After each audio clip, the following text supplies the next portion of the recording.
Jed, good to see you. I know your time is valuable. So it'll take about 5 minutes. Please sit down. Don't say a word. I'm in control now. It's my meeting. You're the owner. I'm the quality control guy. We're in the quality control office. Pay attention. You have a big problem, and you know it. You have an unpopular coach. He used to be popular, but his approval rating is cratering, and he doesn't care. It's the beautiful thing about Kyle.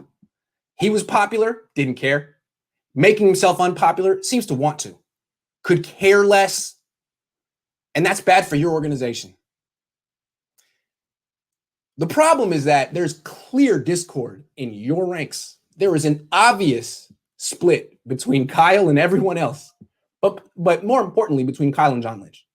There is a huge split between the head coach and the general manager, which is what you had when Jim Harbaugh was here, between Jim Harbaugh and Trent Baalke. It's also what you had when Baalke and Chip Kelly were here. It's what you were trying to avoid. And you're right. You can't have that kind of discord. You need to have the GM and the head coach in lockstep. It's why you basically let Kyle hire John. You thought it would be like that, but now it's not. You have obvious discord, and it's getting made public by freaking Kyle. Kyle crashed the pre-draft press conference, and no one said no. No one said, Kyle, get the hell out of here. It's not for you. You know why? Because no one can say no to Kyle in this organization. He's been totally enabled by you. And so now he's airing out the private laundry.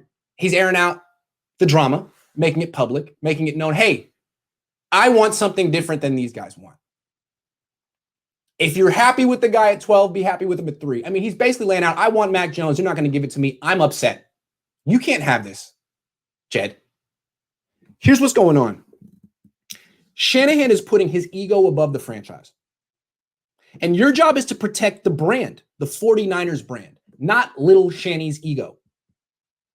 And here's what I mean. I don't think Shanny really cares about his job security. I think he feels if you fire him, he'll land somewhere else. But he does care about his reputation. He loses. He's lost 3 of the last 4 years. If he has another losing season next year, even if you keep him, his reputation is down.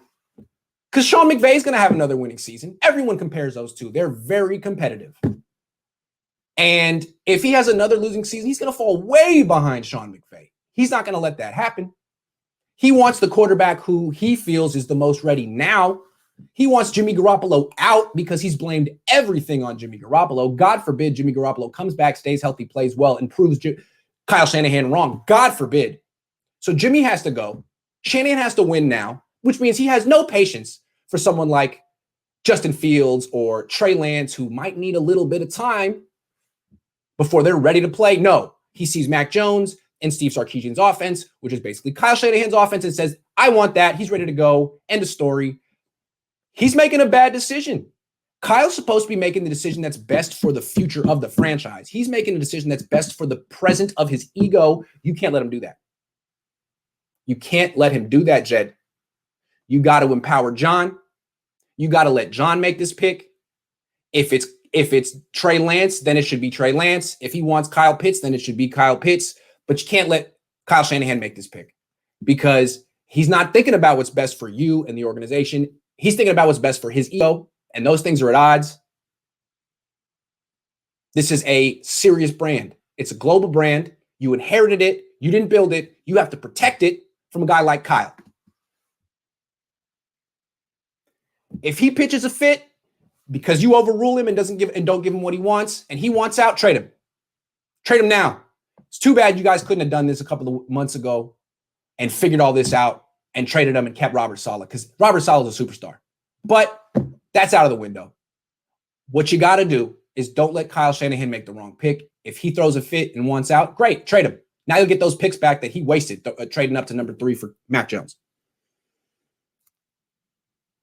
That's it. Get your freaking house in order, Jed. I don't blame you for this, but you can't sit there. You can't sit back and watch anymore. John Lynch is doing the best he can now. You got to step up. You're the grown up here. You're the owner. Handle this. Kyle's making you look bad. Crashing the pre-draft press conference, that's your team. Don't ever let that happen again. Get him in line.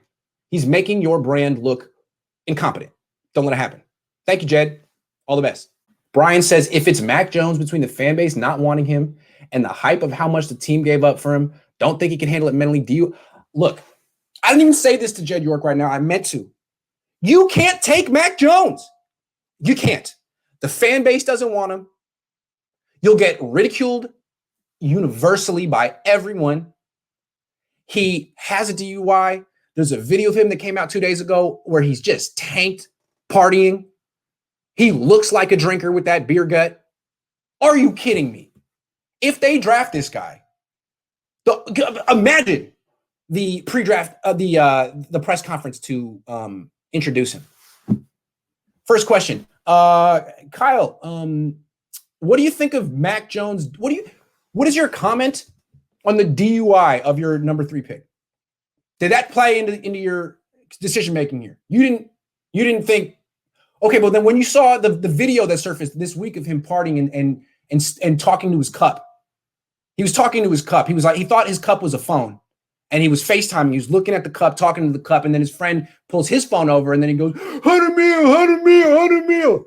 Good job, Mac. You saw that? So did you factor in that video? Did you see that video, first of all? Did you factor in the video into your decision to take him over a guy like Trey Lance, Justin Fields, supreme athletes who didn't do stupid stuff like that? Did you think about that? Do you understand how many questions are going to be? It's not going to be like a joyous occasion if the Niners draft Mac Jones. It's going to be them answering 1,000 questions, being very defensive, Kyle Shanahan getting even more unhinged and being like, who are you to question me? Who are you to question me? I'm the guy who drafted CJ Beathard. Are you kidding? Are you kidding? I'm the guy who wanted Brian Hoyer. How dare you question me? So it's going to be. I can't wait. I just can't wait. I can't wait. Can't wait. I can't wait. I got to get Sleepy Brown out here to sing this for me. Ooh, ooh, ooh. You know what I'm saying? Can't wait. Please take Mac Jones. All I want. That's all I need. Please, man. I really like Kyle Shanahan. I've never seen someone like just set their career on fire in an offseason for some guy who's less athletically gifted than me. No, I'm not going to say that. He just looks less athletically gifted than me. I'm sure he's a better athlete than me. I'm sure I couldn't completed 77% of my passes at Alabama. I'm 75% certain I couldn't have done that. 75. Sleepy Brown, take this one with me. Take me to the bridge, Sleepy.